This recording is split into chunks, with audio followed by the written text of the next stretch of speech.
बिस्मिल्लाहिर्रहमानिर्रहीम। अस्सलाम वालेकुम क्लास। उम्मीद करते हैं आप सब खैरियत से होंगे। हमने अब तक हमारे 6 लेक्चर्स हो चुके हैं। आज हमारी सीरीज़ का जो है वो सातवां लेक्चर है और लास्ट लेक्चर के अंदर आपका क्विज़ भी हुआ होगा। कैसा लगा आपको क्विज़? मैंने कोशिश की थी कि जो आपने कंटेंट्स पढ़े उन्हीं के ऊपर फोकस किया जाए और जो भी हमारे लर्निंग ऑब्जेक्टिव हैं इस कोर्स के उनको प्रॉपरली हम जो है फ्रूटफुली एड्रेस करें और असाइनमेंट जो आपको दी गई है उसे प्रॉपरली अपने ट्यूटर से डिस्कस करें और जो नंबर्स आपके प्रॉपरली डिवाइड किए गए हैं उन्हीं नंबर के मुताबिक रिक्वायरमेंट को फुलफिल करते हुए आप आंसर करें और उसी के मुताबिक अपना सबको जो है सेटअप बनाएं और उनको देखकर आप जो है वो अपना सॉल्व करें। हम अपने लास्ट लेक्चर को रिकैप करते हैं कि हमने लास्ट लेक्चर में हमने क्या क्या चीज़ें देखी थी। लास्ट लेक्चर में हमने बात की थी कि हमारे पास importance of the vision and mission statement हमारे पास क्या है। इसके अलावा फिर हमने बात की कि हमारे पास रीजन फॉर डेवलपिंग और रिटर्न मिशन स्टेटमेंट।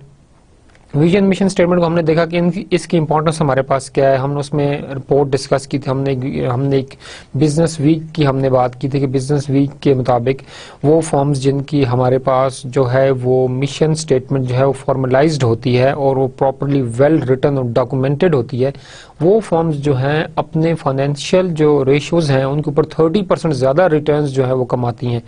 तो आप इसका बेनिफिट देखिए कि मिशन स्टेटमेंट अगर आपके पास वेल डॉक्यूमेंटेड होगी तो आपके पास जो है वो बहुत आसानी होगी मिशन एक अपनी फर्म को जो है एक ऑर्गेनाइजेशन को जो है अपनी फाइनेंशियल स्टेबिलिटी जो है वो अचीव करने के लिए। इस तरह आपके पास विजन स्टेटमेंट शॉर्ट होनी चाहिए, एक्यूरेट होनी चाहिए और वो एड्रेस करे आपके पास जो आपके पास टारगेटेड कस्टमर हैं उसको। ठीक, कस्टमर हमने बात की थी हमारे पास के reason for developing return statement. हमने ये बात की थी कि हमारे पास मैनेजर्स जो हैं जो स्ट्रेटजिक पॉलिसी मेकर्स हैं उनका अगर एक डिफरेंट पॉइंट ऑफ व्यू है तो उस डिफरेंट पॉइंट ऑफ व्यू को देखते हुए हम जो है कोशिश करते हैं कि हम अपने पास जो है तमाम चीज़ों को एडजस्ट करें और डिफरेंट पॉइंट ऑफ व्यूज़ जो है वो आपके पास एक डिफरेंट स्ट्रेटजीज और डिफरेंट डायरेक्शन में ऑर्गेनाइजेशन को लेकर जा सकते हैं।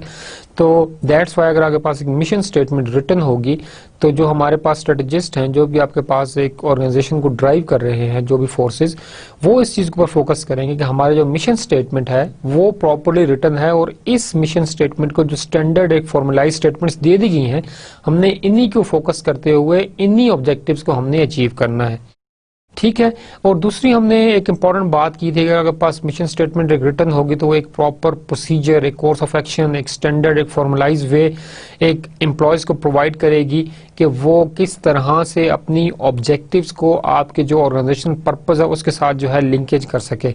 तो वो ऑर्गेनाइजेशन जो पर्पस को अपने ऑर्गेनाइजेशनल ऑब्जेक्टिव के साथ प्रॉपर्ली लिंक कर लेंगे तो वो एक एक्चुअल वे में मिशन स्टेटमेंट से एक डायरेक्शन लेंगे और उस डायरेक्शन से जो है वो प्रॉपर्ली अपने जो है गोल्स और जो आपके पास स्ट्रेटजीज पॉलिसीज उनको डिज़ाइन करके अपने विजन और मिशन स्टेटमेंट को प्रॉपर्ली जो है वो अचीव कर पाएंगे। बट उन ऑर्गेनाइजेशंस को कभी भी मिशन स्टेटमेंट उन एम्प्लॉयज़ को मिशन स्टेटमेंट कभी भी हेल्प नहीं करेगी जो कि अपने ऑर्गेनाइजेशन के साथ जो है सिंसियर नहीं है और उन्होंने अपने जो है ऑर्गेनाइजेशन के साथ जो है प्रॉपर्ली जो है वो टाइम नहीं दिया उनको। फिर हमने बात की थी कंपोनेंट मिशन स्टेटमेंट। चलें आप लोग ज़रा मुझे बताएं कि हमने लास्ट लेक्चर में हमने कंपोनेंट्स पढ़े थे मिशन स्टेटमेंट के। वो मिशन स्टेटमेंट के कंपोनेंट्स कौन कौन से? आई बिलीव हमारे पास 9 कंपोनेंट्स थे। आपके ख्याल में कितने कंपोनेंट्स थे? जी हाँ, हमारे पास लास्ट लेक्चर में डिस्कस किया हमारे पास 9 कंपोनेंट्स थे। तो वो 9 कंपोनेंट्स कौन कौन बताएगा? चलें कुछ 3-4 बता दें आप लोग। एक हमने कहा था हमारे पास है कस्टमर, सही। फिर हमने कहा था कि हमारे पास कस्टमर के लिहाज से हमारे पास प्रोडक्ट्स भी होने चाहिए। तीसरी बात हमने क्या की थी, ज्योग्राफिकल लोकेशन आपकी वो भी मैटर करती है। फिर हमने बात की थी सेल्फ कॉन्सेप्ट। हमने एक प्रॉपर डायरेक्शन में एक प्रॉपर सीक्वेंस हमने पढ़े थे। चलें उनको मैं आपको आपके कंसेप्ट के लिए मैं उनको दोबारा आपके रिपीट किए देता हूँ कि जो हमारे पास कंपोनेंट है मिशन स्टेटमेंट उसके हमारे पास टोटली 9 जो हमारे पास हैं वो पॉइंट्स हैं। फर्स्ट ऑफ ऑल हमने कहा था कस्टमर। आपके कस्टमर कौन है? अगर आपको पता होगा आपके कस्टमर्स कौन है तो आपके लिए प्रोडक्ट को डिज़ाइन करना बहुत ज़्यादा आसान हो जाएगा। प्रोडक्ट को भी डिज़ाइन आसान हो जाएगा वो, और आपके अगर कस्टमर जो हैं वो अगर आपको उनका इनकम का भी पता हो कि आप किन कस्टमर्स के लिए टारगेटेड जो कस्टमर्स हैं उनका इनकम लेवल क्या है तो आप अपने प्रोडक्ट की क्वालिटी को भी उस लिहाज से जो है वो एडजस्ट कर सकते हैं। तो कस्टमर्स का पता होना एक मिशन स्टेटमेंट के लिए बहुत ज़्यादा ज़रूरी है कि आप कस्टमर्स कौन से हैं उसके लिहाज से आप अपने जो है मिशन स्टेटमेंट जो है वो आप अपनी डिज़ाइन करें और बनाएं। सेकंड हमने बात की प्रोडक्ट एंड सर्विसेज, आप कौन कौन सी प्रोडक्ट्स एंड सर्विसेज जो हैं वो ऑफर करने जा रहे हैं। अगर आपको कस्टमर का अपने पता हो तो आप अपने जो है कस्टमर की या प्रोडक्ट की एक इजी वे में सेगमेंटेशन कर सकते हैं। कस्टमर के हिसाब से आप सेगमेंटेशन करें, एज ग्रुप के लिहाज से आप सेगमेंटेशन करें, इनकम लेवल के लिहाज से आप जो है अपनी सेगमेंटेशन करें, और ये तमाम चीजें आपको हेल्प करेंगी कि आप अपने प्रोडक्ट की क्वालिटी जो है वो कितनी अच्छे तरीके से उसको आप एडजस्ट करें। आप अपने कस्टमर इजी तरीके से, अगर आप एक्चुअली अपने कस्टमर्स को आइडेंटिफाई कर लेते हैं और अपने प्रोडक्ट एंड सर्विसेज उनको आप बेहतर बनाते हैं, तो जो आपकी मार्केट की नीड्स हैं वो भी आप इजी तरीके से फुलफिल कर सकेंगे। अब मार्केट जो है यहाँ पर वो आपके पास है ज्योग्राफिकल, कि ज्योग्राफिकली जो है आपकी मार्केट कहाँ पर एग्जिस्ट करती है। आप पूरी दुनिया के जो कस्टमर्स हैं उनको आप टारगेट कर रहे हैं, आप स्पेसिफिकली एशिया के जो कस्टमर्स हैं, ज्योग्राफिकल जो एक एशिया का ज्योग्राफिकल रीजन है उसको आप टारगेट कर रहे हैं, आप सिर्फ जो है पाकिस्तान, इंडिया या बांग्लादेश, आप किसको टारगेट कर रहे हैं। आप जिस भी कंपनी को या जिस भी आप प्रोडक्ट को टारगेट कर रहे हैं उसकी ज्योग्राफिकल लोकेशन का पता होना बहुत जरूरी है। ज्योग्राफिकली जब होगा तो आपके पास जो है आपको पता होगा आपकी जो मिशन स्टेटमेंट है उसको लिखने के लिए, उसको वेल रिटर्न लिखने के लिए आपके पास वो बहुत ज़्यादा हेल्पफुल होगी। तो वो ये भी आपका एक वन ऑफ द एलिमेंट है कि आपने अपने ज्योग्राफिकल लोकेशन को भी मेंशन करना है अपने मिशन स्टेटमेंट के अंदर। नेक्स्ट हमने कहा था टेक्नोलॉजी, क्या आप नई टेक्नोलॉजी यूज़ कर रहे हैं या आप अभी तक जो है ओल्ड जो है मेथड को ही अडॉप्ट किए हुए हैं। क्योंकि जब आप टेक्नोलॉजी नई अडॉप्ट करेंगे तो हमने कहा था कि आपके ना सिर्फ प्रोसेस की क्वालिटी इंप्रूव करेगी बल्कि जो आपका एंड प्रोडक्ट है वो भी आपके पास क्या होगा, आपके पास इंप्रूव होगा। तो आपने इस चीज़ को बहुत ज़्यादा गौर करना है कि जो आपके पास टेक्नोलॉजी है वो टेक्नोलॉजी किस तरह से हेल्प करती है आपको एक कम्पिटिटिव एडवांटेज लेने के लिए। तो आपने, अगर आप एक इनोवेटिव प्रोसेस ऐसा कोई यूज़ कर रहे हैं जिसकी वजह से आप मार्केट में जो है वो कम्पिटिटिव एज ले रहे हैं, या फॉर एग्जांपल आप एक साइंटिफिकली एक एक्सीलेंस है आपकी, जिस तरह हमने जो है mission statement of US geographical survey की बात की, उन्होंने कहा कि साइंटिफिक एक्सीलेंस, तो they are the leading company in geographical service. तो उन्होंने उस चीज़ को अपने पास, उस टेक्नोलॉजी को भी उन्होंने जो है अपनी जो है वो मिशन स्टेटमेंट के अंदर उन्होंने मिशन किया, उन्होंने उसको जो है वो उसको उन्होंने लिखा, मेंशन किया उन्होंने अपने उसके अंदर। तो आप देखेंगे आपने टेक्नोलॉजी को जो है प्रॉपरली आपने जो है वो भी आपने देखना है, उसको भी आपने अपने मिशन स्टेटमेंट का जो है वो पार्ट बनाना है। देन हमारे पास concern for the survival, growth and profitability, तीनों चीज़ें आपके पास, concern for survival, growth and profitability, ये सारी की सारी चीज़ें डिपेंड करती हैं आपके पास फाइनेंशियल साउंडनेस के ऊपर।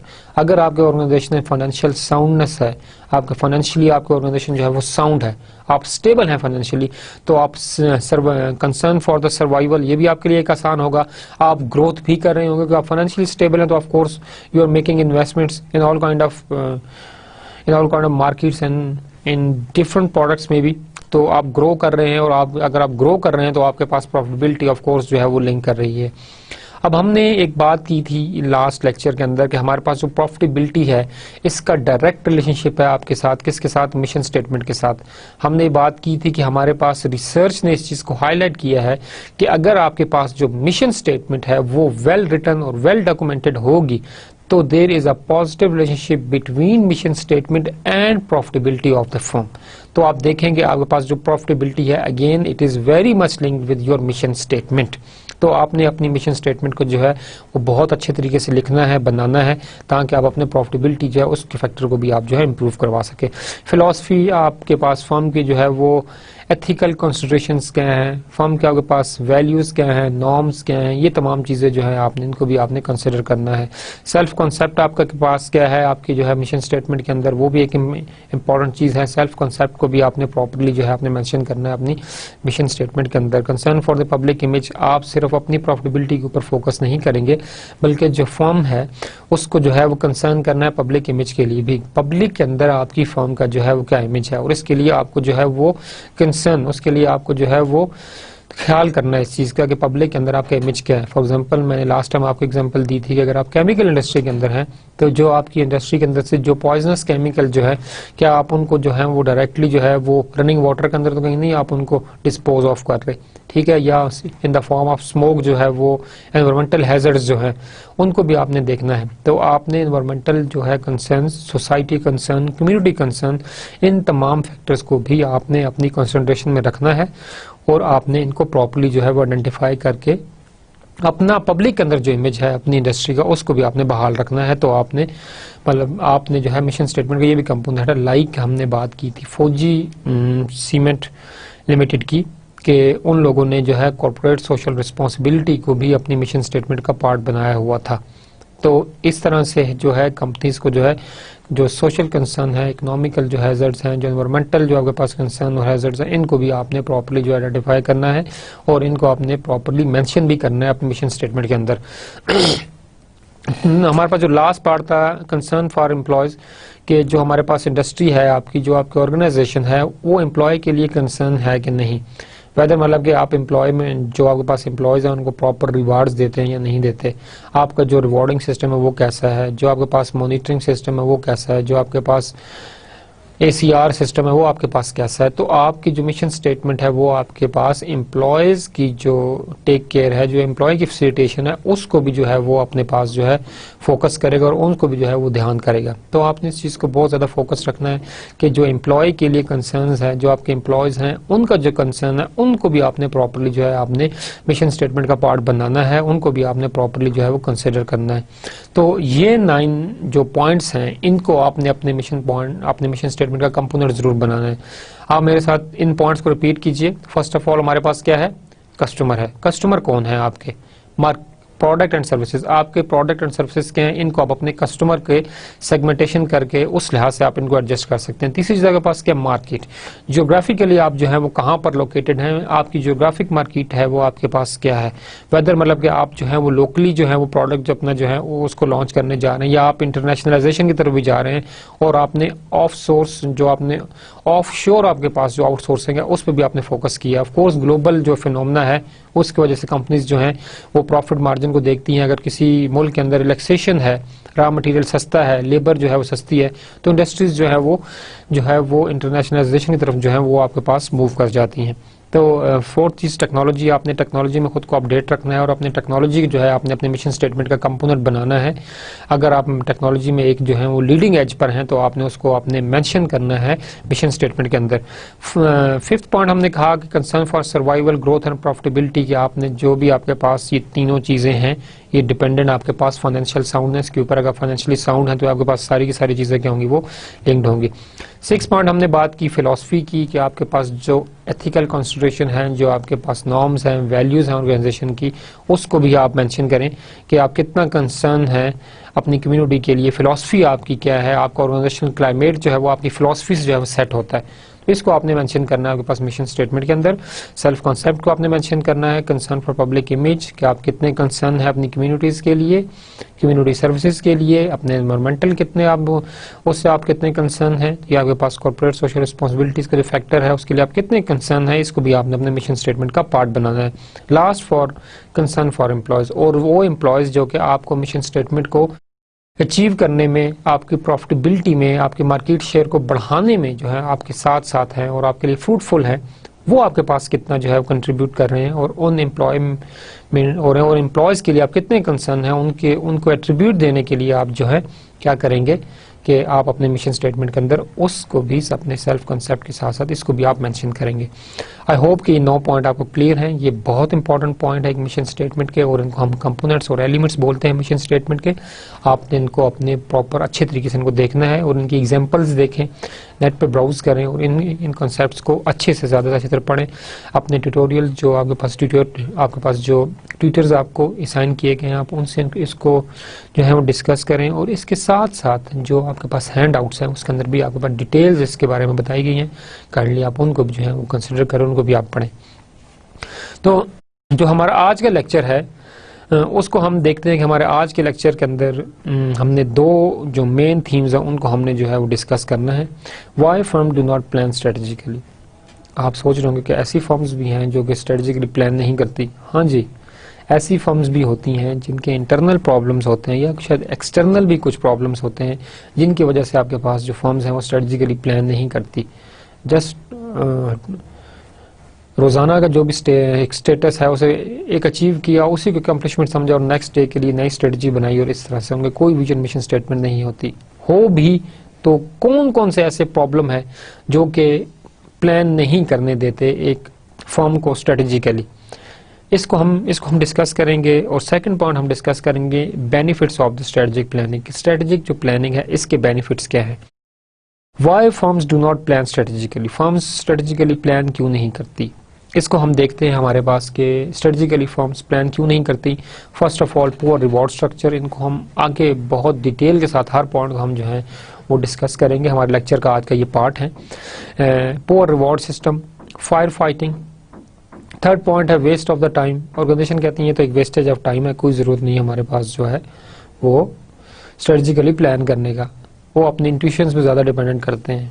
ठीक, जिसमें हमने बात की थी पिलर्स ऑफ इंट्यूशन, तो वो तीनों जो फैक्टर्स हैं आपके पास, पास्ट एक्सपीरियंस, जजमेंटल स्किल और आपके पास जो फीलिंग्स है, उन तीनों को जो है वो कंसिडर करते हुए जो है वो समझते हैं कि ये तो वेस्ट ऑफ टाइम है, और उन तीनों चीज़ों को वो यूज़ करते हुए जो है खुद बहुत जो है वो डिसीजन ले लेते हैं, स्ट्रेटेजिकली प्लान नहीं करते। इसलिए टू एक्सपेंसिव, कई मैनेजर ये समझते हैं कि हमारे पास जो स्ट्रेटेजिक प्लानिंग है बहुत ज़्यादा एक्सपेंसिव है, इस पर हमारा बहुत ज़्यादा कॉस्ट आती है, टाइम भी लग रहा है, कॉस्ट भी लग रही है, इसलिए वो कॉस्ट फैक्टर को इग्नोर करते हुए आपके पास जो है वो जो है स्ट्रेटेजिकली प्लान नहीं करते। एक बात मैं यहाँ पर ऐड करना चाहूँगा आपके पास कि अगर आप एक प्रोजेक्ट को या आप एक स्ट्रेटजी को इनिशियल फेजेस में एक अच्छी तरह से बनाते हैं और अपना टाइम जो है उसको वेस्ट नहीं करते, उसको बल्कि प्रॉपरली स्ट्रेटजी डिज़ाइन में, स्ट्रेटजी फॉर्मुलेशन फेज में आप अच्छी तरह से उसके अंदर अपना टाइम इन्वेस्ट करते हैं, तो वो आपको जो है स्ट्रेटजी इंप्लीमेंटेशन फेज में बहुत ज़्यादा आसानी करता है। और जितना टाइम आपने वहाँ पर लगाया था उसका मकसद ये था कि आप अपने फेजेस जो नेक्स्ट आने वाले फेजेस हैं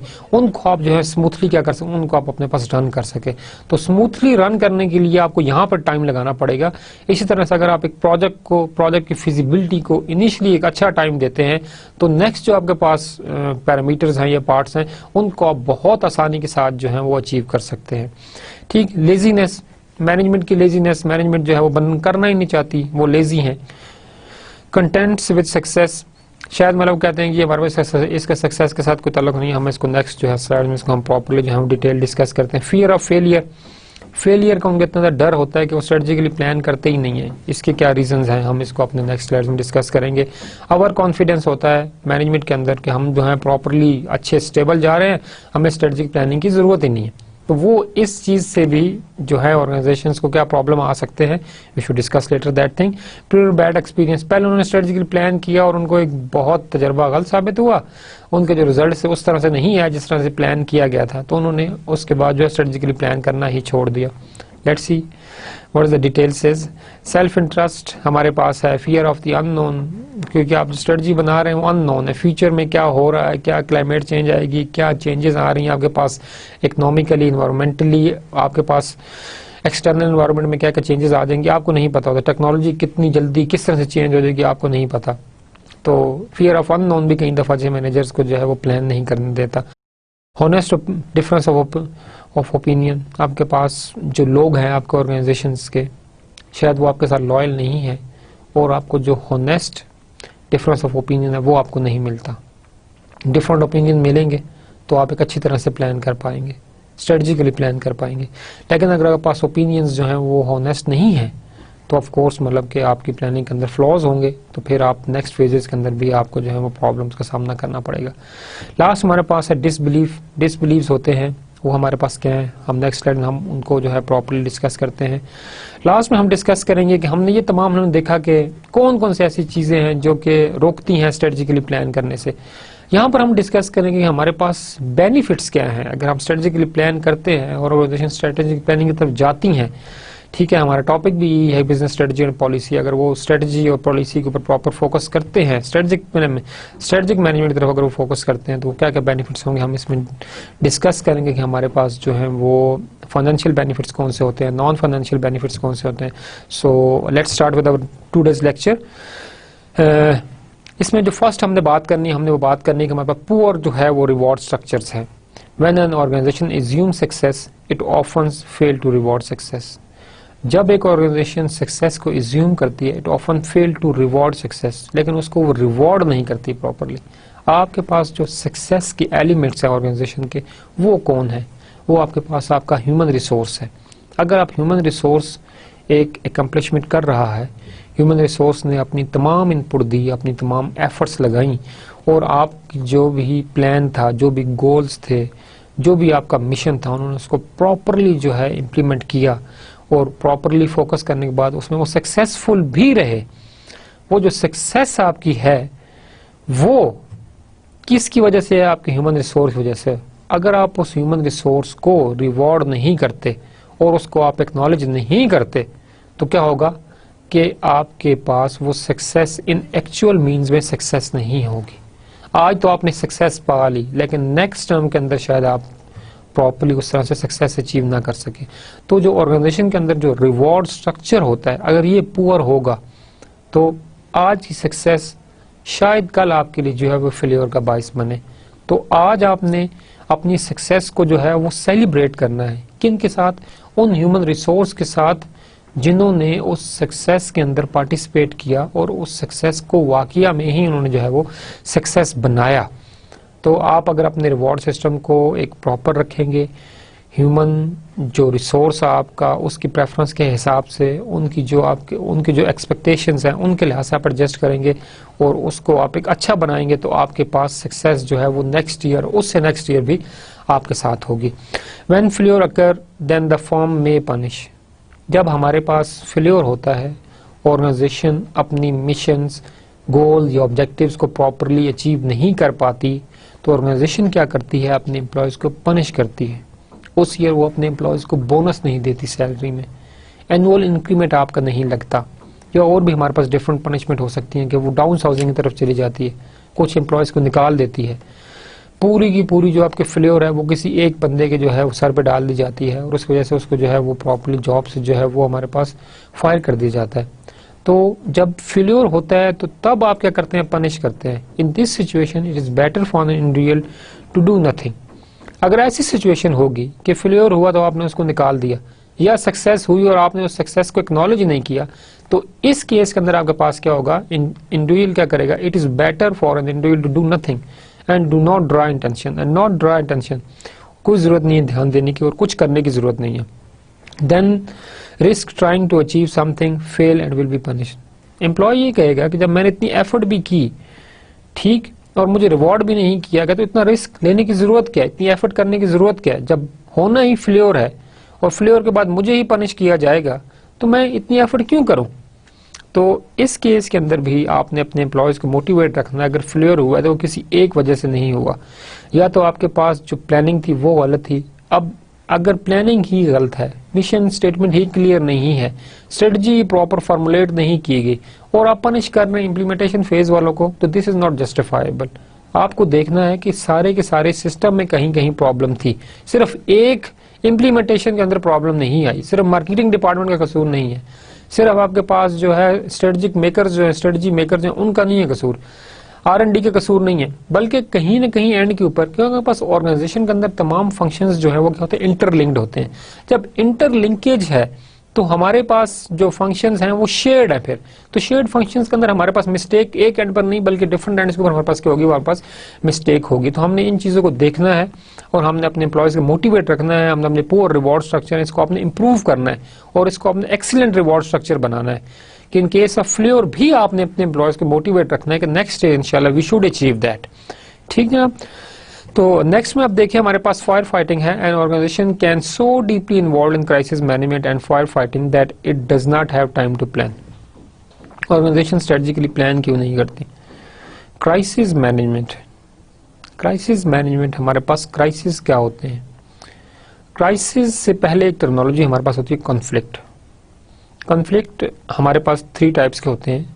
एक हमारे पास होता है first of all conflict 2 employees का, एक बंदे का भी हो सकता है, 2 एम्प्लॉयज का, मोर देन 2 पर्सन, एक एम्प्लॉयज का डिसएग्रीमेंट विद द मैनेजमेंट या किसी एक इंसेंटिव के ऊपर वो डिसएग्री है, तो ये एक कॉन्फ्लिक्ट का सोर्स बन जाएगा। एक रिसोर्स है, एक फैसिलिटी उनको नहीं दी गई, ठीक, तो ये एक जो है कॉन्फ्लिक्ट का बाइस बन जाएगा। हमारे पास जो कॉन्फ्लिक्ट है हमारे पास 3 टाइप्स है। फर्स्ट ऑफ ऑल हमारे पास है इंट्रापर्सनल कॉन्फ्लिक्ट। इंट्रापर्सनल कॉन्फ्लिक्ट जो हमारे पास कॉन्फ्लिक्ट है वो हमारे पास ह्यूमन की इंटरनल जो साइकोलॉजी के साथ डील करता है कि इंटरनली जो है वो आप मोटिवेटेड नहीं हो, ठीक है, इंटरनली आपको कोई प्रॉब्लम है, आप ऑर्गेनाइजेशन के किसी सेटअप से, किसी प्रोसेस से, कल्चर में आप एडजस्ट नहीं हो पा रहे, आप ना खुश हो, तो आपके पास क्या होगा कि आप मतलब कि इंट्रा पर्सनल कॉन्फ्लिक्ट का जो है वो आप शिकार होंगे। इसको कैसे ख़त्म किया जाता है, क्या होता है, ये सब्जेक्ट का पार्ट नहीं है, बट मतलब कि आप इसको इंटरनेट पर ब्राउज करके अपने ट्यूटर से डिस्कस करके आप इसको आगे जो है बात को जो है वो डिस्कस कर सकते हैं। सेकेंड हमारे पास जो कॉन्फ्लिक्ट की टाइप है वो हमारे पास है इंटरपर्सनल कॉन्फ्लिक्ट। इंटरपर्सनल कॉन्फ्लिक्ट जो हमारे पास है वो हमारे पास जो है वो दो एम्प्लॉयज़ के दरमियान में हो सकता है। वो मे बी किसी रिसोर्स की वजह से हो सकता है, किसी पर्सनल ग्रज की वजह से हो सकता है, किसी बात का बुरा लगना है और ऑर्गेनाइजेशन रिसोर्सेज शेयर कर रहे हैं उसका शायद उनको इशू है। तो दो एम्प्लॉयज़ के दरमियान जो है वो एक पर्सनल प्रॉब्लम जो है उसको हम बोलते हैं हमारे पास इंटरपर्सनल कॉन्फ्लिक्ट। जो हमारे पास लास्ट है वो हमारे पास है इंटर डिपार्टमेंटल कॉन्फ्लिक्ट कि डिपार्टमेंट के जो इंटरनल मैटर्स उसके अंदर हमारे पास क्या है, कॉन्फ्लिक्ट है। अगर आप इंट्रा पर्सनल कॉन्फ्लिक्ट के लिए आप इंटरनली मोटिवेटेड नहीं है, आप किसी कॉन्फ्लिक्ट का शिकार हैं, स्टिल मतलब के ऑर्गेनाइजेशन जो है वो परफॉर्मेंस रुकेगी और क्राइसिस का फैक्टर जो है वो आएगा। बट ये हमारे पास जो है इतना सीवियर क्राइसिस नहीं होगा, इट इज़ कंट्रोलेबल बिकॉज एक पर्सन की इंटरनल इशू है, उसको जो है वो काउंसलिंग के थ्रू जो है उसको हल किया जा सकता है। इंटरपर्सनल कॉन्फ्लिक्ट हमारे पास दो बंदों के दरमियान मसला है, उसको भी हल किया जा सकता है। Actual problem is inter departmental conflict. अगर हमारे पास दो डिपार्टमेंट जो है, हमने जैसे बात की कि हमारे पास जो है ऑर्गेनाइजेशन जो होती है वो इंटीग्रेटेड होती हैं, उनके रिसोर्सेज होते हैं वो शेयर्ड होते हैं, तो इस केस के अंदर अगर इंटर डिपार्टमेंटल कॉन्फ्लिक्ट आएगा तो ये जो इंटर डिपार्टमेंटल कॉन्फ्लिक्ट है ये हमारे पास लीड करेगा टुवर्ड्स डेडलॉक। और डेडलॉक हमारे पास क्या होता है, वो क्राइसिस की तरफ होता है। डेडलॉक हमारे पास क्या है कि एक फंक्शन का प्रॉपर्ली ब्लॉक हो जाना। हमारे पास एक फंक्शन जो है दूसरे पे डिपेंडेंट होता है, दूसरा तीसरे पे डिपेंडेंट होता है। अगर आपके पास फर्स्ट फंक्शन ही रुक गया तो आगे आपके पूरी चेन जो है आपके पास क्या हो जाएगी, आपके पास स्टॉप हो जाएगी। तो हमने इस चीज़ को देखना है कि हमारे ऑर्गेनाइजेशन में डेडलॉक ना आए। डेडलॉक जब आए तो हमारे पास क्या होगी, वो क्राइसिस होंगी। जब ऑर्गेनाइजेशन के अंदर एक क्राइसिस का फेज होगा और फायर फाइटिंग होगी, एम्प्लॉय अपनी मनमानी कर रहे हैं और एक दूसरे के साथ झगड़े कर रहे हैं, तो हमारे पास ऑर्गेनाइजेशन ऑफ कोर्स उसके पास टाइम ही नहीं होगा कि वो स्ट्रेटजिकली जो है प्लान कर पाए। वो अपने इंटरनल क्राइसिस, अपने इंटरनल फायर फाइटिंग, झगड़े, उन्हीं को ही हल करने में लगे रहे हैं और आपके पास स्ट्रेटजिकली प्लान करने का उनके पास क्या होगा, वो टाइम ही नहीं होगा। Waste of the time. Some firm seeks planning as waste of time since no marketable product is produce. Time spent on planning is an investment. Last sentence हमारे पास ज़्यादा इंपॉर्टेंट है, बट इससे पहले हम जो पिछला सेंटेंस है इनिशियल उसको हम देखते हैं। Some form see planning as waste of time since no marketable product is produce. आपने कोई मार्केटेबल प्रोडक्ट प्रोड्यूस ही नहीं किया, जब आपके पास मार्केट के साथ इंटरेक्शन ही नहीं है तो क्या ज़रूरत है स्ट्रेटजिकली प्लान करने की। बट सेकेंड सेंटेंस हमारे पास ये बताता है the time spent on the planning is an investment. जैसा मैंने आपके पास कहा, आप अगर प्रोजेक्ट के स्टार्ट के अंदर उसकी फिजिबिलिटी रिपोर्ट के ऊपर प्रॉपर टाइम लगाएं तो वो आपके पास एक इन्वेस्टमेंट है और वो फ्यूचर के अंदर आपको जो इंश्योर है वो रिटर्न जो है वो देगी। तो हमने इस चीज़ को बहुत ज़्यादा देखना है कि हमारे पास जो है प्लानिंग जो है वो वेस्ट ऑफ टाइम नहीं है, बल्कि हम जितना टाइम इनिशियली प्लानिंग के फेज में हम जितना ज़्यादा टाइम देंगे उतना अच्छा हम इम्प्लीमेंट कर पाएंगे और हमारे पास एवेल्युएशन के अंदर जो मॉनिटरिंग है वो हमारे पास उतनी ही ज़्यादा आसान होगी। तो आप जो है प्लानिंग को जो है वो वेस्ट ऑफ टाइम ना समझें। ऑर्गेनाइजेशंस के अंदर कुछ लोग होते हैं जो इसको वेस्ट ऑफ टाइम समझते हैं और वो स्ट्रेटजिकली प्लान नहीं करते, जो कि बहुत ही गलत कॉन्सेप्ट है। जो हमारे पास नेक्स्ट पॉइंट है वो हमारे पास है too expensive. Some organisations are culturally opposed to spending resources. Culturally internally वो बाउंड होते हैं कि वो अपने रिसोर्सेज को जो है वो प्लानिंग के ऊपर जो है वो खर्च नहीं करेंगे। प्लानिंग के लिए कोई भी उन्होंने जो है वो अपने फंड्स के अंदर कोई भी उसको अलॉट नहीं किया होता है। बाकी सब इम्प्लीमेंटेशन फेज के लिए रिसोर्सेज हैं, हर चीज़ के लिए जो है वो फाइनेंशियली जो है उसके ऊपर रखा जाता है। बट प्लानिंग के अंदर हमारे पास जो है कभी भी जो है वो फंड जो है वो मोस्ट ऑर्गेनाइजेशन के अंदर नहीं होते कि वो समझते हैं कि ये तो एक एक्सपेंसिव है और हमारे पास ये जो फंड है ये तो हमारे पास ज़ाया हो रहा है। तो इस कंसेप्ट को भी हमने गलत साबित करना है कि ये हमारे पास ऐसा नहीं होता, एक्सपेंसिव नहीं होती। आप जितना इनिशियली जैसे हमने लास्ट में कहा कि time spent on planning is N actually investment, वो एक इन्वेस्टमेंट है और इन्वेस्टमेंट हमेशा आपको लॉन्ग टर्म में जो है वो बेनिफिट देती है। तो अगर ऑर्गेनाइजेशन इस चीज़ को ऐसे समझे कि हमारे पास जो है एक्सपेंसिव है तो ऑफ कोर्स वो स्ट्रेटजिकली प्लान नहीं करेगी। नेक्स्ट हमारे पास जो पॉइंट हमारे पास है लेजीनेस, के people may not want to put forth the effort needed to formulate a plan. लोग जो हैं वो इंटरेस्टेड ही नहीं है कि हम अपने डिपार्टमेंट के लिए, अपनी ऑर्गेनाइजेशन के लिए प्लानिंग में इनपुट दें।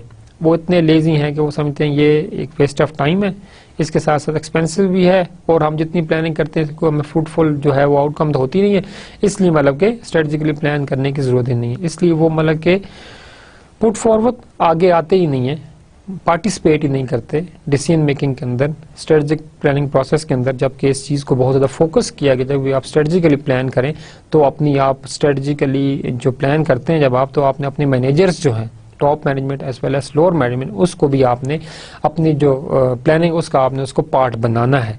तो इस पार्ट का ना बनाना जो है वो हमारे पास क्या लेजीनेस है, लोग आते ही नहीं है, हमारे पास पार्टिसिपेशन ही नहीं करते किसके अंदर, स्ट्रेटेजिकली प्लानिंग के अंदर। तो ऑर्गेनाइजेशन जो है इस पार्टिसिपेशन के कम होने की वजह से जो है प्लान ही नहीं करती।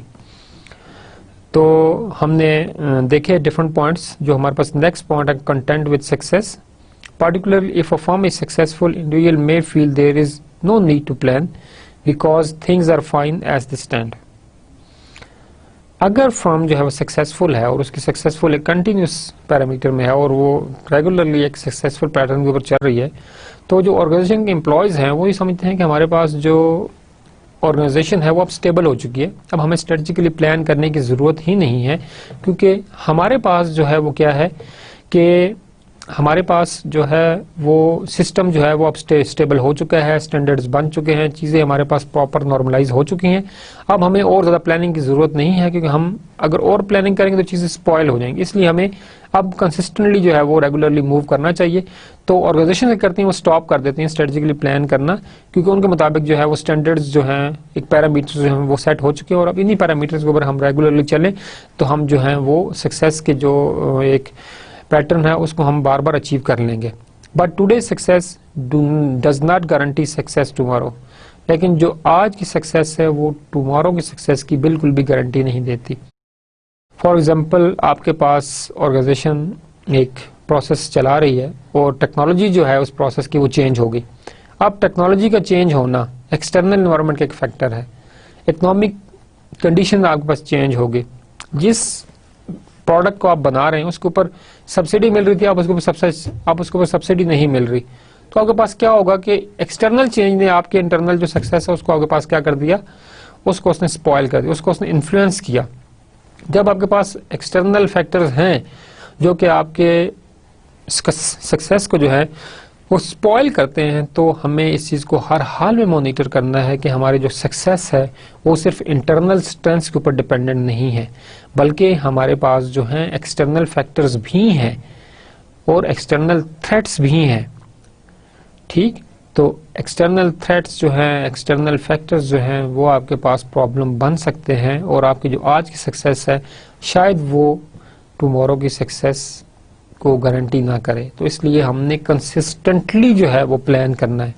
तो अगर ऐसा होता है ऑर्गेनाइजेशन हमारे पास कंटेंट विद सक्सेस, अगर सक्सेस के ऊपर वो सक्सेस के बाद वो प्लान करना छोड़ देते हैं, तो हमारे पास ऐसी ऑर्गेनाइजेशंस जो हैं वो हमारे पास क्या होती हैं, वो स्ट्रेटेजिकल प्लान करना छोड़ती हैं और फिर वो प्रॉब्लम्स का जो हमारे पास है वो शिकार हो जाती हैं। Fear of failure, by not taking action there is a little risk of failure unless a problem is urgent and pressing। Fear of failure, अगर आप एक एक्शन लेते ही नहीं है कि इस जो प्रॉब्लम है इसके साथ तो बहुत छोटा सा रिस्क जो हमारे पास है वो एसोसिएटेड है, जब एक छोटा रिस्क एसोसिएटेड, इसके लिए हमें स्ट्रेटेजिकली प्लान करने की क्या जरूरत है, तो ये इशू भी आपके लिए एक प्रॉब्लम बन जाएगा कि स्ट्रेटेजिकली प्लान करना सिर्फ इसीलिए नहीं कि हमारे पास थोड़ा सा छोटा सा इशू है, इशू छोटा है तब भी उसको अर्जेंट अटेंशन चाहिए ताकि आप उसको प्लान करें, रिवाइज करें अपनी स्ट्रेटजी और दोबारा जो है मार्केट के अंदर जल्दी से जो अपने पास जो है अपना स्टेटस जो है बहाल करें, क्योंकि छोटी सी प्रॉब्लम भी आपकी जो मार्केट शेयर उसको गिरा रही होती है और उसको जो है वो सडन जो है वो रेक्टिफिकेशन चाहिए होती है। तो आपने इस चीज़ को बहुत ज़्यादा देखना है। Whenever something worthwhile is attempted there is risk of failure. Fear of failure तो आपके पास हर जगह रहेगा, रिस्क तो है ही है। जब भी ऑर्गेनाइजेशन जो है मार्केट के अंदर नया प्रोडक्ट लॉन्च करती हैं तो कभी भी उनको ये श्योर नहीं होता कि इनकी एक्सेप्टेबिलिटी होगी या नहीं। ऑफ कोर्स वो सर्वे करते हैं, फोरकास्ट करते हैं, जो मैनेजर्स हैं अपने पास पास्ट एक्सपीरियंस, अपनी जजमेंटल स्किल जो है वो यूज़ करते हैं, उनको अपने एडवर्टाइजमेंट से पता चल रहा होता है चीज़ों का, मार्केट सर्वे, मार्केट रिसर्च से उन्हें पता चल रहा होता है कि हमारे पास इस प्रोडक्ट की एक्सेप्टेंस होगी, लेकिन स्टिल फियर ऑफ फेलियर जो है वो उनको स्ट्रेटजिकली प्लान नहीं करने देता। तो ये चीज भी जो है आपके पास जो है फर्म के एक फेलियर का सोर्स है। ओवर कॉन्फिडेंस, जैसे हमने डिस्कस किया कि हमारे पास an individual builds up experience, they may rely less on the formalised planning. जिस तरह से आपके पास एक्सपीरियंस बढ़ता चला जाता है, आप जो है वो प्लानिंग के ऊपर फोकस छोड़ देते हैं। ये एक ड्रॉबैक है, एक अलमिया है हमारे पास बड़ी बड़ी ऑर्गेनाइजेशंस का भी, कि लोग जो हैं वो ओवर कॉन्फिडेंट हो जाते हैं। ऑर्गेनाइजेशंस जो हैं वो सक्सेस के बाद ओवर कॉन्फिडेंस का जो है वो शिकार हो जाती हैं और वो बिल्कुल भी प्लान करना जो है वो छोड़ देती हैं। जबकि प्लानिंग आपके पास जो है वो हर हाल में मिशन स्टेटमेंट के अंदर है। मिशन स्टेटमेंट में हमने बात डिस्कस भी की थी कि हमारे पास जो है रेगुलर प्लानिंग चाहिए। आपके पास प्लानिंग वन टाइम प्रोसेस नहीं है, mission statement one time process नहीं है, ये कभी कंसिस्टेंट नहीं रहती। ये टाइम के साथ साथ सिचुएशन फैक्टर्स के साथ साथ ये चेंज होती रहती है। जब आपके पास चेंज होगी तो आपको प्लान दोबारा करना पड़ेगा। तो ओवर कॉन्फिडेंस इस चीज के ऊपर होना कि हम जो है प्लान नहीं करेंगे, बल्कि हम अपने एक्सपीरियंस से, जो हमारा पास्ट एक्सपीरियंस है उसी के मुताबिक हम डिसीजन ले लेंगे। तो ये भी ऑर्गेनाइजेशन को एक जो है स्ट्रेटेजिकली प्लान करने से रोकता है। इसको हम थोड़ा और देखते हैं, इसकी जो हमारे डिटेल्स हैं। However, is this appreciable, is this appropriate? कई दफा ये अप्रोप्रिएट हो सकता है, but all the time luck not favours you. हर दफा लक आपका साथ नहीं देती। बीइंग ओवर कॉन्फिडेंट और over estimating experience can bring failure. अगर आप ओवर कॉन्फिडेंट है और खुद को ओवर एस्टिमेट कर रहे हैं तो ये जो फेलियर है आपका, ये 100% जो है वो गारंटीड है। किसकी वजह से? क्योंकि आप अपने एक्सपीरियंस के ऊपर जो है वो ज्यादा रिलाई कर रहे हैं, आप टोटली डिपेंडेंट हो रहे हैं अपने इंट्यूशन एनालिसिस के ऊपर। तो मोस्ट ऑफ द टाइम जब ऑर्गेनाइजेशंस के अंदर मैनेजर्स जो है वो इस तरह से सेटअप स्टार्ट कर देंगे तो आपके पास क्या होगा, फेलियर जो है आपके पास मतलब कि वो परमानेंटली जो है वो रहेगा वहां पर। Forethought is rarely wasted and is often the mark of professionalism. Forethought, future planning. Future planning जो है वो कभी भी वेस्टेज नहीं होती। ये एक सजेशन है कि जो फ्यूचर प्लान है वो कभी भी जो है वेस्टेज ऑफ टाइम नहीं है। फ्यूचर प्लान करना एक अच्छी चीज है और जो प्लान करते हैं उनकी ये एक प्रोफेशनलिज्म की वन ऑफ द प्रॉपर्टी है। The people who plan professionally, that planning, that forethought, ये जो विजडम है, ये जो फ्यूचर थॉट्स हैं, this is one of the property of the professionalism. और प्रोफेशनल लोग कभी भी जो है अपने पास्ट एक्सपीरियंस रिलाई नहीं करते, वो कभी भी अपनी मैनेजमेंट को जो है इग्नोर नहीं करते। वो हमेशा जो है एक पार्टिसिपेटिव डिसीजन मेकर होते हैं। वो अपनी पावर्स को डेलीगेट करते हैं और अपने एम्प्लॉयज को हमेशा जो है वो मोटिवेट करते हैं और उनकी कैपेबिलिटीज जो है उनको आप वो इन्हांस करते हैं। तो इस चीज को आपने देखा कि हमारे पास फियर ऑफ फेलियर भी आपको जो है वो प्लान नहीं करने देता। ओवर कॉन्फिडेंस, ये माइनर प्रॉब्लम्स हैं जो हर ऑर्गेनाइजेशन के अंदर हैं और कहीं ना कहीं ये छोटा सा इशू एक बहुत बड़े जो है वो ट्रबल का जो है वो सोर्स बन जाता है। हम नेक्स्ट देखते हैं previous bad experience. People may had a previous bad experience with planning where plan has been long, cumbersome, impractical or inflexible. Planning like anyway can be done badly. By all means planning was done before, but वो planning करने का तरीकाकार ही गलत था। वो जो plan बनाए गए थे वो इम्प्रैक्टिकल थे, उनको प्रॉपरली इम्प्लीमेंट ही नहीं किया जा सकता। दोज प्लान वर इनफ्लेक्सिबल, जो आपका टाइम स्केड्यूल उन प्लान्स के लिए बनाया गया था वो टाइम तो था वो फ्लेक्सिबल ही नहीं था। तो इस केस में आपके पास क्या होगा?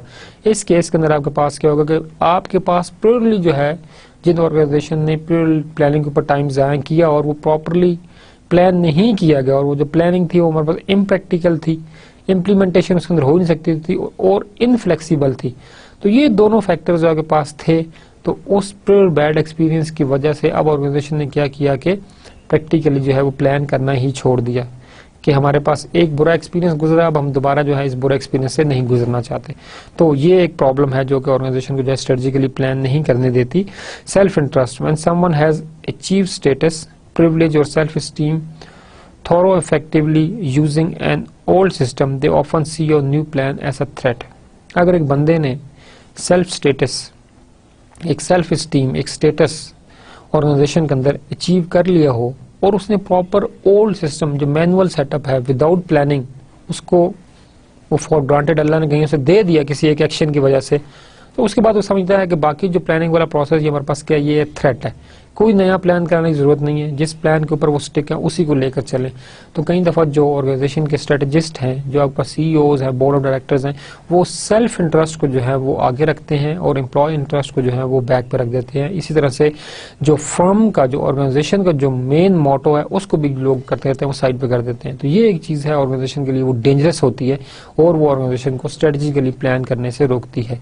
तो जो स्ट्रेटेजिक प्लानिंग है, इसके अंदर जो मेजर रोल है वो हमारे पास किसका है? वो हमारे पास जो है वो CEO का होता है, स्ट्रेटेजिस्ट का होता है, CEO का होता है। एक ऑर्गेनाइजेशन के अंदर जो है प्रेसिडेंट्स हैं उनका होता है, एक यूनिवर्सिटी के अंदर डीन्स का होता है, एक एंटरप्रेन्योर का होता है।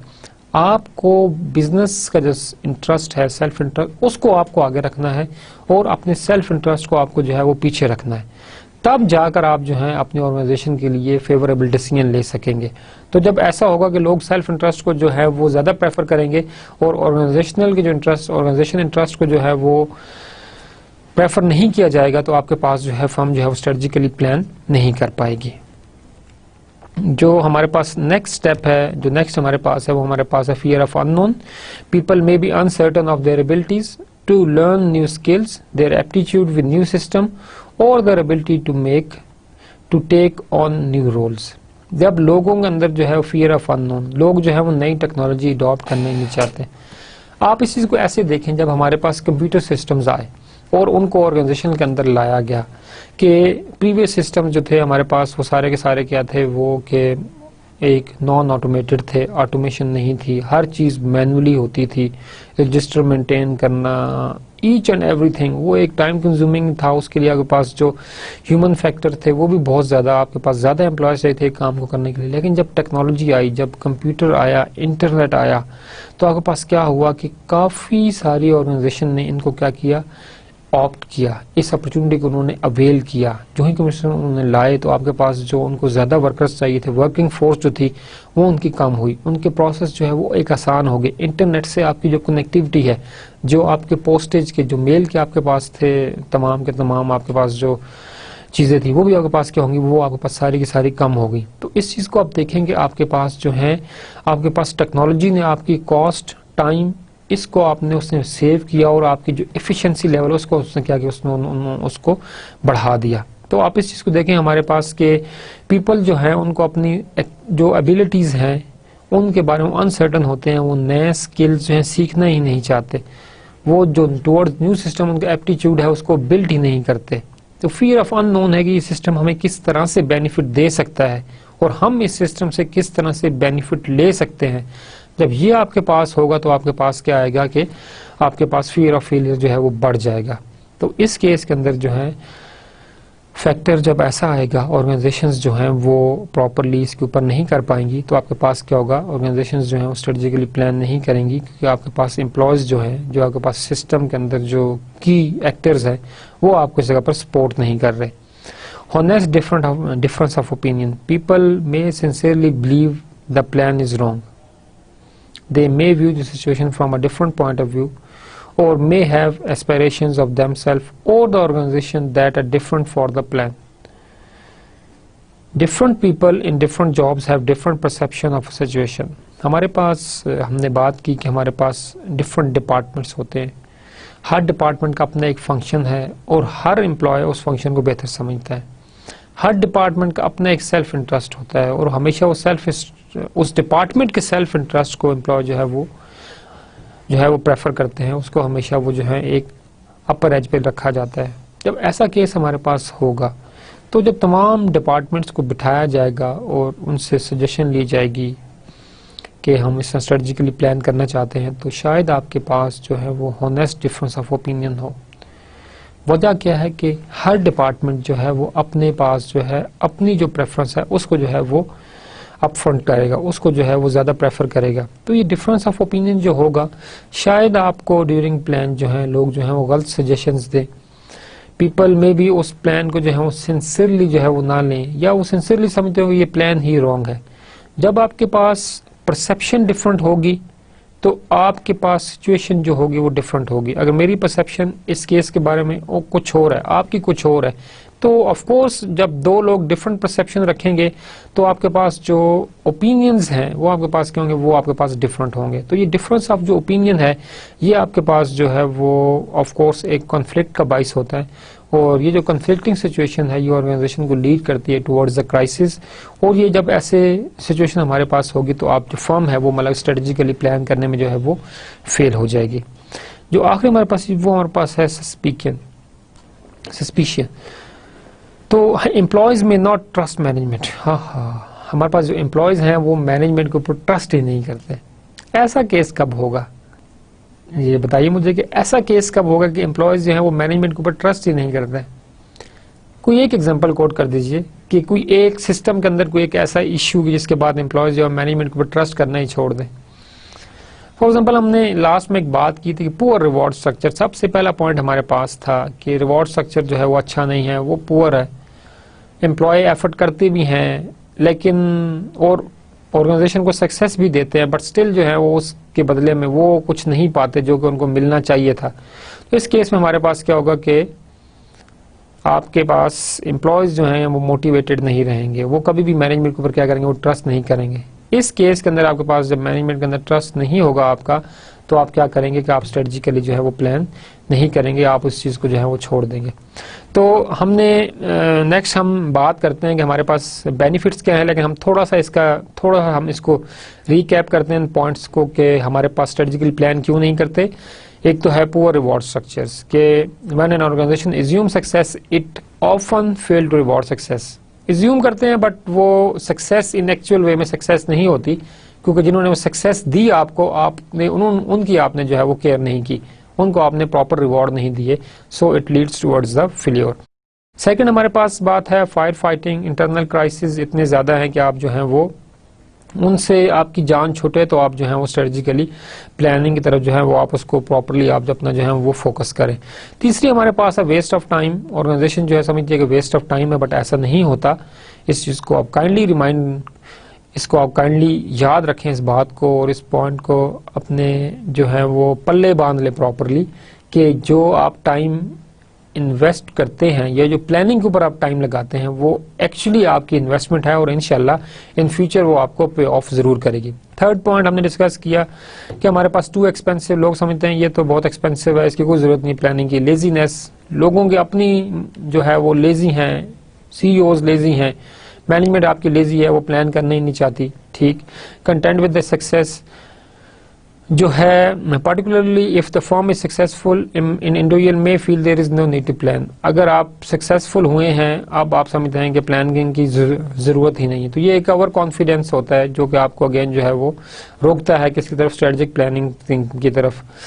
फियर ऑफ फेलियर कि आपने जो है आप न्यू जो टेक्नोलॉजी है उसको आप ऑप्ट करने से घबरा रहे हैं, और इस घबराहट की वजह से जो है आप नई स्किल नहीं सीखना चाहते।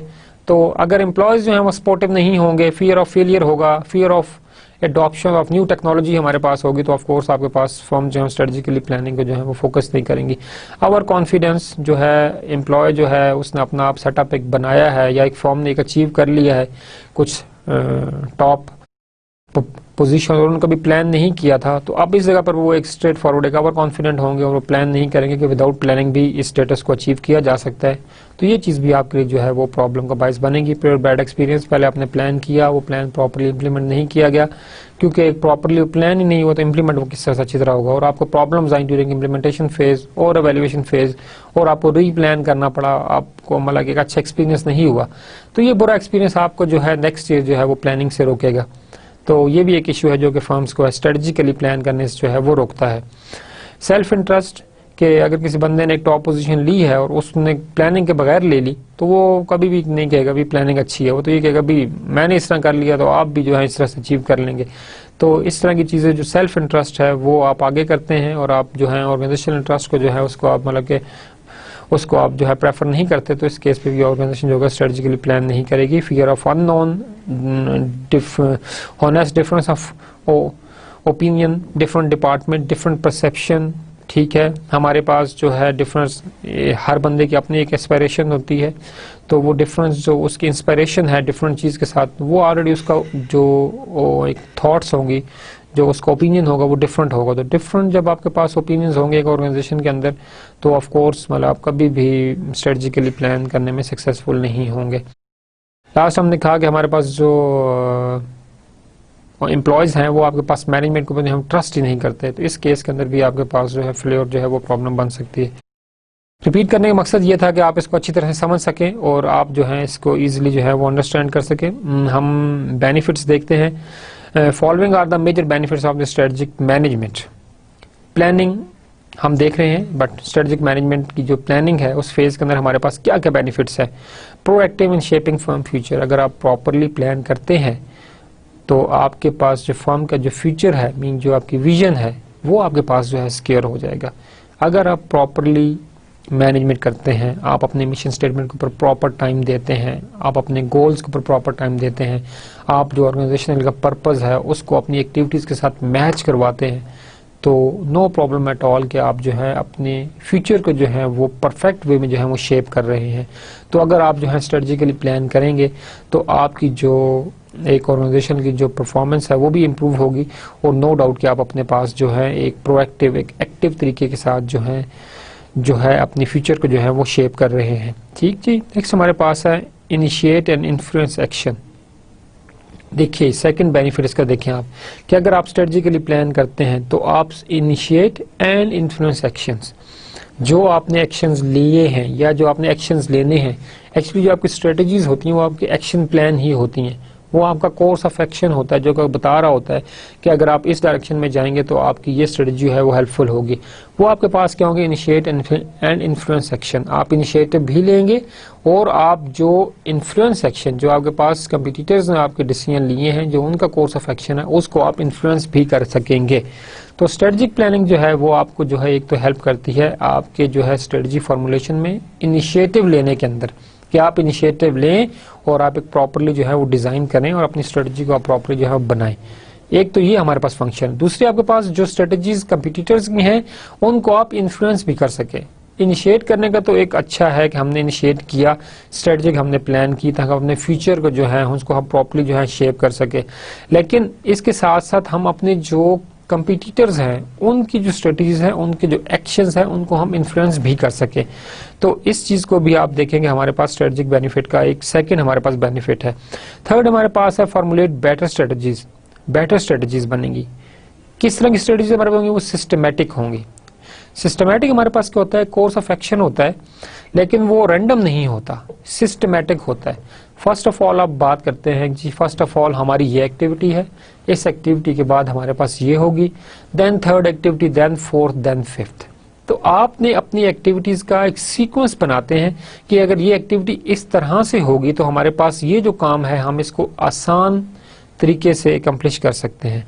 एक्चुअली जो हमारे पास सिस्टमैटिक वे है, साइंटिफिक जो आपके पास प्रोसेस होता है वो हमेशा जो हमारे पास साइंटिफिक प्रोसेस हमारे पास जितने भी हैं वो हमेशा हमारे पास सिस्टमैटिक होते हैं, वो कभी भी रैंडमली नहीं होते। सिस्टमैटिक प्रोसेस हमेशा स्टेप वाइज होगा। एक इनिशिएटिव लेने वाला, इनिशिएट करने वाला, वो आपके पास स्टेप बाय स्टेप आपके साथ क्या होगा, वो चल रहा होगा। तो आपने जो है अपने इसको फॉर्मुलेट करनी है स्ट्रेटेजी। एक इसका बेनिफिट है कि आपको जो है स्ट्रेटजी फॉर्मुलेशन वो हेल्प करता है, लेकिन सिस्टमैटिकली जो है आपने स्ट्रेटजी फॉर्मुलेट कैसे करनी है, ये आपके पास स्ट्रेटजिक मैनेजमेंट आपके पास ज्यादा जो है बेहतर तरीके से आपको क्या करती है, वो आपको बताती है। तो आपने देखा कि हमारे पास जो है एक तो वो शेप, अगर आप प्रॉपरली स्ट्रेटजिकली प्लान करेंगे तो आपके पास जो है फॉर्म जो है वो प्रॉपरली शेप करेगी अपनी फ्यूचर को। सेकंड, इनिशिएट करेगी और इन्फ्लुएंस करेगी एक्शंस को। थर्ड, हमने कहा कि आप जो है स्ट्रेटजी फॉर्मुलेट करेंगे, एक डायरेक्शन जो है अपनी सेट करेंगे, लेकिन वो जो डायरेक्शन होगी वो सिस्टमैटिक होगी। अगर आपकी डायरेक्शन जो है वो सिस्टमैटिक होगी तो आपके एम्प्लॉयज जो हैं स्टेप बाय स्टेप जो है प्रोसेस के ऊपर काम करेंगे। स्टेप बाय स्टेप काम करने का एक मकसद ये भी है, सिस्टमैटिक जो है आपके पास एफर्ट है वो लीड करती है towards the logical performance. Second हमारा पॉइंट लॉजिकल, कि लॉजिकली जो है आप उसको टेस्ट कर सकते हैं। स्टेप नंबर 1, स्टेप 2, 3, 4, 5, तो जो आपके पास ये 5 डिफरेंट स्टेप्स हैं, इनके अंदर आप देखें कि आपके पास क्या जो है सिस्टम जो है वो चल रहा है। अगर आपके पास जो है एक चीज है, फिर दूसरी चीज है, फिर तीसरी है, फिर चौथी है और फिर पांचवी है, तो आप अपनी प्रोग्रेस मॉनिटर कर सकते हैं। इस एक्टिविटी से इस एक्टिविटी के दरमियान आपके पास क्या है, प्रोग्रेस क्या रही, then progress progress progress progress, end product आपका जो है वो इम्प्रूव्ड होगा। तो एक लॉजिकली जो है आप जो है वो अपनी स्ट्रेटजी है वो फॉर्मुलेट कर सकते हैं। रैशनल अप्रोच, ये एक रैशनल अप्रोच है, आप रैशनल तरीके के साथ अपनी स्ट्रेटजी है फॉर्मुलेट कर सकते हैं। तो अगर आप स्ट्रेटजिकली फॉर्मुलेट करेंगे तो आप अपनी स्ट्रेटजी फॉर्मुलेशन को 3 डिफरेंट तरीके से जो है मुहैया कर सकते हैं। First of all systematically, systematic होगी आपकी जो स्ट्रेटजी होगी। लॉजिकली, आप लॉजिकली जो है वो उसकी जो है तमाम चीज़ों को आप असेस कर सकते हैं, अपनी जो प्रोग्रेस है उसको आप मॉनिटर कर सकते हैं, और आप प्रॉपर एक रैशनल अप्रोच के साथ जो है अपनी स्ट्रेटजी जो है वो फार्मुलेट कर सकते हैं। जो हमारे पास और बेनिफिट्स हैं स्ट्रेटजिक मैनेजमेंट के, हमने बात की स्ट्रेटजिक प्लानिंग की, जो हमारे पास एक बेनिफिट्स हैं वो हमारे पास, हम उनको 2 और कैटेगरीज में हम उनको डिवाइड करते हैं। फर्स्ट ऑफ ऑल हमारे पास फाइनेंशियल बेनिफिट्स है, और सेकंड हमारे पास है नॉन फाइनेंशियल बेनिफिट्स। जो हमारे पास फाइनेंशियल बेनिफिट्स है उसमें हमारे पास है इम्प्रूव प्रोडक्टिविटी। अगर आप फाइनेंशियली जो है, अगर आप जो है वो फाइनेंशियली साउंड होना चाहते हैं और आप फाइनेंशियल बेनिफिट चाहते हैं, तो उसमें जो फर्स्ट इशू हमारे पास है इम्प्रूव्ड प्रोडक्टिविटी। अगर आप प्लान करते हैं स्ट्रेटजिकली, अगर आप इंटरनल प्लस एक्सटर्नल एनवायरनमेंट को प्रॉपर मॉनिटर करते हैं, टेक्नोलॉजी अडॉप्ट करते हैं, अपने स्ट्रेटजिस्ट की बात सुनते हैं, स्ट्रेटजी इंप्लीमेंटेशन भी आप तरीके के साथ और जिस तरह से कोर्स ऑफ एक्शन दिया गया उसी तरह से आप चलाते हैं, तो आपका जो है प्रोडक्टिविटी आपके पास क्या होगी वो इम्प्रूव होगी। इसके अंदर टेक्नोलॉजिकल फैक्टर को अडॉप्ट करना ये एक प्लस होगा कि आप अपनी स्ट्रेटजी बनाएं, लेकिन साथ साथ अपनी टेक्नोलॉजी के अंदर जो इनोवेशन है, जो चेंजेस हैं, उनको भी आप इनकॉर्पोरेट करें, तो आप बहुत इजी तरीके से आप अपने पास जो है प्रोडक्टिविटी अपनी है उसको आप इन्हांस कर सकते हैं, उसको आप बढ़ा सकते हैं। इम्प्रूव्ड सेल, अगर आपके पास प्रोडक्टिविटी बढ़ेगी, आपके पास जो प्रोडक्ट कॉस्ट है वो कम आ रही है और अपना प्रोडक्ट जो है वो ज़्यादा डेवलप कर रहे हैं, तो ऑफकोर्स आपके पास मार्केट के अंदर प्रोडक्ट आपका ज़्यादा जाएगा और अच्छी क्वालिटी का होगा, तो आपके पास जो होगी सेल्स भी आपके पास होगी, वो भी आपके पास क्या होगी वो इम्प्रूव होगी। इम्प्रूव प्रॉफिटेबिलिटी, आपके पास प्रोडक्टिविटी बढ़ेगी तो आपकी सेल्स बढ़ेगी, आपका जो बढ़ेगी, आपका जो मार्केट शेयर है वो आपके पास क्या होगा वो इम्प्रूव होगा। आपका जब मार्केट शेयर बढ़ेगा तो एंड रिजल्ट आपके पास क्या है कि आपके पास जो प्रॉफिटेबिलिटी है वो आपके पास क्या होगी, वो भी आपके पास क्या होगी, वो भी आपके पास बढ़ेगी। तो आपके पास ये फाइनेंशियल बेनिफिट्स हैं कि आपकी प्रोडक्टिविटी बढ़ी, आपकी सेल्स इंप्रूव हुई और आपको जो प्रॉफिटेबिलिटी है वो भी आपके पास बढ़ी। तो फर्म जो है इन्हीं 3 चीज़ों के लिए जो है वो मार्केट में जो है खुद को जो है वो कम्पीट करवा रही होती है। अगर आप स्ट्रेटेजिकली प्लान करते हैं तो आप ये तीनों की तीनों चीज़ें जो फाइनेंशियल बेनिफिट्स आपके पास हैं, प्रोडक्टिविटी के, सेल्स के, प्रॉफिटेबिलिटी के हैं, ये आप बहुत आसानी से जो है इसको आप अचीव कर सकते हैं। तो हमने 3 चीज़ों की बात की कि हमारे पास जो फाइनेंशियल बेनिफिट्स हैं वो हमारे पास 3 हैं। फर्स्ट ऑफ ऑल हमने कहा कि इंक्रीज्ड और इम्प्रूव प्रोडक्टिविटी, सेकेंड हमने कहा इम्प्रूव्ड सेल, एंड थर्ड हमने कहा इम्प्रूव्ड प्रॉफिटेबिलिटी। ये तीनों चीज़ें आपके पास क्या हैं, आपके पास प्रॉफिटेबिलिटी को जो है वो इन्हांस करती हैं, प्रोडक्टिविटी को इन्हांस करती हैं। तो फर्म्स को जो है वो फर्म्स जो स्ट्रेटजिकली जो है वो प्लान करती हैं वो इन तीनों बेनिफिट्स से जो है वो खुद को जो है वो देखती हैं और तीनों बेनिफिट्स उनको मिलते हैं। हम जो सेकंड हमारे पास है वो हमारे पास है नॉन फाइनेंशियल बेनिफिट्स। इसमें अंदर फर्स्ट जो हमारे पास हमारे पास इंक्रीज्ड एम्प्लॉय प्रोडक्टिविटी, वहाँ पे हमने प्रोडक्टिविटी को एज प्रोडक्शन में कहा था, यहाँ पे हमने कहा नॉन फाइनेंशियल बेनिफिट है इंक्रीज्ड एम्प्लॉय प्रोडक्टिविटी। अगर आप स्ट्रेटजिकली प्लान करते हैं तो आपके पास एम्प्लॉय मोटिवेटेड होंगे और प्रोडक्टिविटी की होगी एम्प्लॉयज़ की क्या होगी, बढ़ेगी। एम्प्लॉय अगर प्रोडक्टिव होगा तो आपकी प्रोडक्टिविटी बढ़ेगी। अगर आपके पास मार्केटर प्रोडक्टिव होंगे तो आपके पास सेल्स बढ़ेगी, और अगर आपके पास R&D डिपार्टमेंट डेवलप वो एक एक्टिव होगा, वो एक प्रोडक्टिव होंगे, वो एक नए प्रोसेसेस से आपको बताएंगे, नई टेक्नोलॉजी जो है इंट्रोड्यूस करवाएंगे ऑर्गेनाइजेशन के अंदर और एक आइडिया जनरेट करेंगे, तो आपके पास क्या होगा, प्रॉफिटेबिलिटी आपके पास क्या होगी वो बढ़ेगी।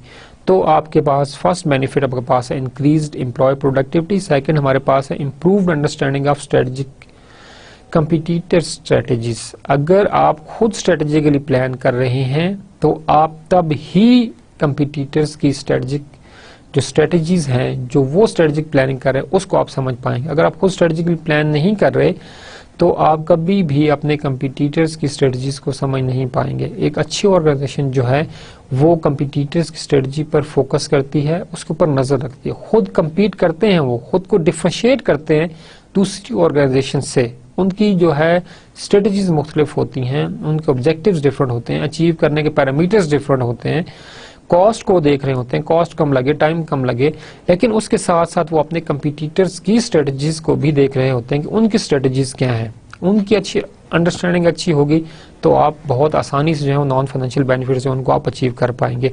Greater awareness of external threats, अगर आप उनकी स्ट्रेटजीज को देखेंगे तो आपको एक्सटर्नल थ्रेट का भी अच्छी तरह से अंदाजा होगा।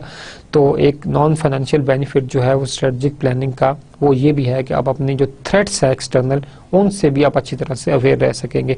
Understanding of performance reward relationship, अगर आप स्ट्रेटजिकली प्लान करेंगे तो आपको पता चलेगा कि परफॉर्मेंस का रिवॉर्ड के साथ क्या रिलेशनशिप है।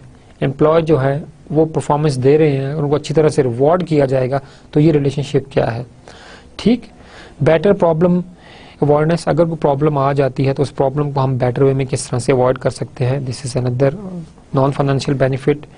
लेसर रेजिस्टेंस टू चेंज, अगर आप स्ट्रेटजिकली प्लान करेंगे और आप एम्प्लॉयज़ को, अपने मैनेजर्स को जो है वो अपने डिसीजन के अंदर पार्टिसिपेट करवाएंगे, उनको अपना पार्ट समझेंगे, उन्हें ऑन करेंगे और उनकी बात को जो है वो स्ट्रेटजी फार्मुलेट करते हुए वर्थ देंगे, उसको भी कंसिडर करेंगे अपने स्ट्रेटजी फार्मुलेशन के अंदर। तो आपको ऑर्गेनाइजेशन के अंदर कोई चेंज लानी है तो एडॉप्शन टू चेंज के अंदर आपको कुछ भी रेजिस्टेंस नहीं मिलेगा और आपके एम्प्लॉय इजीली जो है उस चेंज को अडॉप्ट कर लेंगे।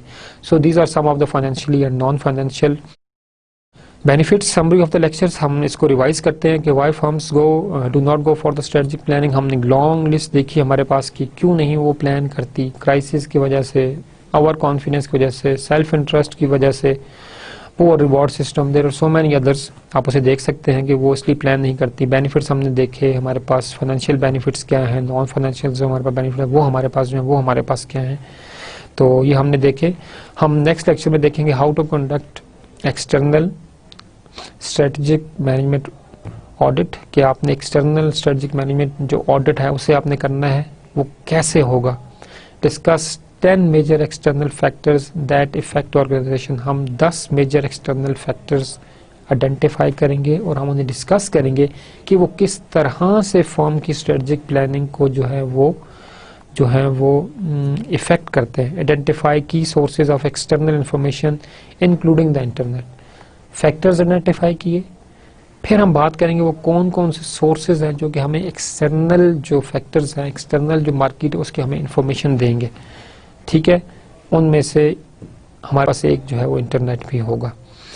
तो क्लास हमने देखा कि हमारे पास स्ट्रेटजिकली जो है फर्म जो है वो प्लान क्यों नहीं करती। फिर हमने डिस्कस किया कि जो प्लान करते हैं हमारे पास स्ट्रेटजिकली उसके बेनिफिट्स क्या हैं, हमने उसके फाइनेंशियल बेनिफिट देखे, हमने उसके जो नॉन फाइनेंशियल बेनिफिट्स है वो भी हमने देखे। तो इंशाल्लाह नेक्स्ट क्लास के अंदर जो हम जो एक्सटर्नल जो हमारे पास इन्वायरमेंट उसका हम एक ऑडिट करेंगे और फिर हम जो आपके पास की एक्सटर्नल इन्वायरमेंट के अंदर फैक्टर्स हैं उनको हम डिस्कस करेंगे और फिर एक्सटर्नल इन्वायरमेंट की इंफॉर्मेशन हमें किस किस सोर्स से मिल सकती है उनको हम डिस्कस करेंगे। So thank you very much for this lecture, wish you good luck, have a nice day. अस्सलाम वालेकुम रहमतुल्लाहि व बरकातहू।